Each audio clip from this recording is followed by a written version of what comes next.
کبھی کبھی انسان کو لگتا ہے کہ وہ سب کچھ جانتا ہے، لیکن پھر اللہ اسے کسی ایسے سفر پر لے جاتا ہے جو اس کے دل کو توڑتا بھی ہے اور جوڑتا بھی۔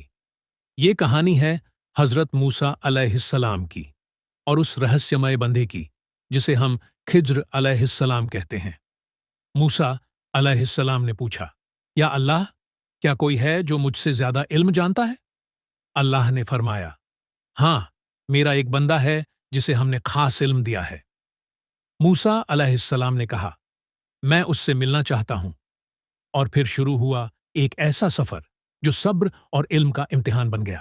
اللہ نے کہا، سفر پر نکلو، ساتھ مچھلی لے کر، جہاں مچھلی غائب ہوگی وہیں خضر علیہ السلام کی منزل ہوگی۔ موسیٰ علیہ السلام نکل گئے، ایک سفر پر چلتے چلتے ایک سمندر کے پاس پہنچے، جہاں ان کی مچھلی غائب ہو گئی، وہیں خضر علیہ السلام ملے۔ موسیٰ علیہ السلام نے کہا، میں آپ کے ساتھ رہنا چاہتا ہوں تاکہ آپ سے کچھ علم سیکھ سکوں۔ خضر علیہ السلام بولے، تم صبر نہیں کر سکو گے۔ موسیٰ علیہ السلام بولے، انشاءاللہ میں صبر کروں گا۔ اور شروع ہوا سفر ایک شرط کے ساتھ۔ خضر علیہ السلام نے بولا، جب تک میں خود نہ بتاؤں مجھ سے کوئی سوال مت کرنا۔ خضر علیہ السلام اور موسیٰ علیہ السلام ایک کشتی میں بیٹھے۔ وہ غریب لوگوں کی کشتی تھی اور خضر علیہ السلام نے اس کشتی سوراخ کر دیا۔ موسیٰ علیہ السلام چونک گئے۔ یہ کیا کیا آپ نے؟ خضر علیہ السلام بولے، کیا میں نے کہا نہیں تھا تم صبر نہیں کر سکو گے؟ پھر انہوں نے معافی مانگی۔ اگلے سفر پر نکل پڑے، ایک گاؤں میں پہنچے، وہاں ایک لڑکا ملا۔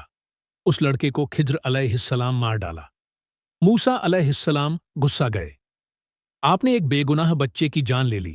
خضر علیہ السلام بولے، میں نے پہلے ہی کہا تھا صبر نہیں کر سکو گے۔ پھر موسیٰ علیہ السلام نے کہا، نہیں، صبر کر لوں گا۔ نکل گئے تیسرے سفر کی اور۔ ایک بے رحم گاؤں پہنچتے ہیں، وہاں ایک دیوار گری ملتی ہے۔ خضر علیہ السلام کہتے ہیں، یہ دیوار ہم بنائیں گے۔ وہ دیوار کھڑی کر دیتے ہیں۔ موسیٰ علیہ السلام بولے، آپ اس کے بدلے کچھ لے سکتے تھے۔ خضر علیہ السلام بولے، اب ہمارا ساتھ یہیں ختم ہوتا ہے، لیکن جانے سے پہلے میں ان سب کا راز بتاتا ہوں۔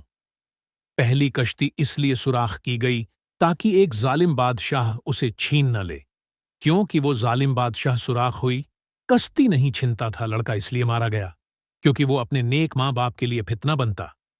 دیوار اس لیے بنائی کیونکہ اس کے نیچے 2 یتیموں کا خزانہ تھا اور ان کا باپ ایک نیک انسان تھا۔ اللہ چاہتا تھا کہ بچے بڑے ہو کر اپنا حق پائیں۔ موسیٰ سمجھ گئے، یہ سفر علم سے زیادہ صبر کا تھا۔ کبھی کبھی جو ہمیں غلط دکھتا ہے وہ اللہ کی سب سے بڑی رحمت ہوتی ہے۔ شاید وہ ہماری ناؤ بچا رہا ہو، یا ہمارا خزانہ چھپا رہا ہو، یا ہمیں کسی فتنے سے بچا رہا ہو۔ بس صبر رکھو اور اللہ پر بھروسہ کرو۔ ہر چیز کے پیچھے ایک حکمت ہوتی ہے۔ اگر اس کہانی نے آپ کے دل کو چھوا ہو تو ویڈیو کو لائک، شیئر اور سبسکرائب کرنا نہ بھولے، اور کمنٹ میں ہمیں ضرور بتائیں کہ ویڈیو کیسی لگی اور کی ٹاپک پر ویڈیو بنانا ہے، ہمیں ضرور بتائیں۔